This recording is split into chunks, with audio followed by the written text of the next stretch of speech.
A Pobra acolleu boa parte dos actos conmemorativos do Día da República organizados pola Comisión para a Recuperación da Memoria Histórica do Barbanza.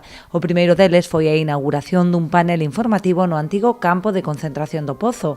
O obxectivo é dar a coñecer entre a veciñanza a existencia deste lugar e dignificar a memoria daqueles que estiveron ali apresados e de todas as persoas que loitaron por defender a liberdade.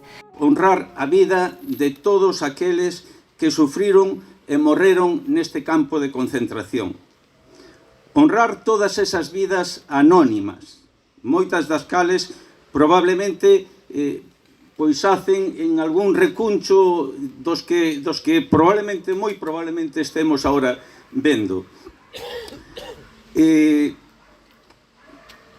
Pero sobre todo o que quero é honrar todas esas vidas que acaban sendo sepultadas non baixo terra, senón baixo unha lousa de indiferencia. Eso para min é o máis imperdoable. Estamos volvendo a vivir situacións de blanqueamento da ditadura, de blanqueamento da falta de dereitos do pobo e, polo tanto, desde a área de Dereitos Civís da Coruña vamos seguir apoiando asociacións como a Asociación de Memoria Histórica do Barbanza, que xunta a xente aquí para explicarlle e para conmemorar e deixar constancia do que aquí pasou, para que eso non se olvide.